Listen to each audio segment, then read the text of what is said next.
বন্ধুরা, আজকে প্রায় 1 মাস বাদে আমি একটু বাইরে বেরোচ্ছি। বাইরে বেরোতাম না একটু, কারণ যার কারণে আমি শুয়েছিলাম অসুস্থ কারণের জন্য। তো আজকে আমি ডাক্তারের কাছে যাচ্ছি হাবড়াতে।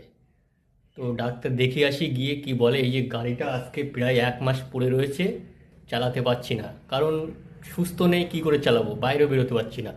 তো ফাইনালি আজকে এই গাড়িটা নিয়ে 1 মাস বাদে বাইরে বেরোচ্ছি।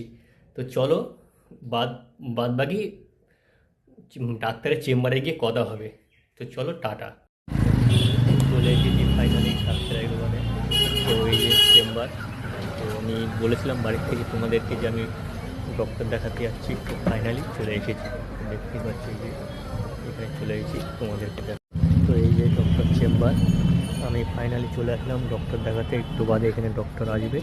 তো তোমরা ভিডিওটা অবশ্যই দেখতে থাকো, আমি অবশ্যই তোমাদেরকে পরে জানাবো বাদবাকি।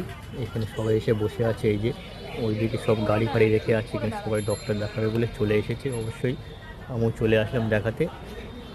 বন্ধুরা, ডাক্তার দেখানো হয়ে গেছে। ডাক্তার দেখিয়ে আমাকেও দেখলো, দেখার পরে আমাকে প্রেসক্রিপশন করে দিল, অনেক টাকার ওষুধ কিনে দিয়েছে। এই যে সে ওষুধ নিয়ে নিয়েছি, ফাইনালি ওষুধ কেনা হয়ে গেছে। এখন দেখি ওষুধ খেয়ে কী বলে, কি হয়। এক মনে হয় 10 দিন বাদে আমাকে ফোন করে জানাতে বলেছে ডাক্তারকে। অবশ্যই আমি জানাবো।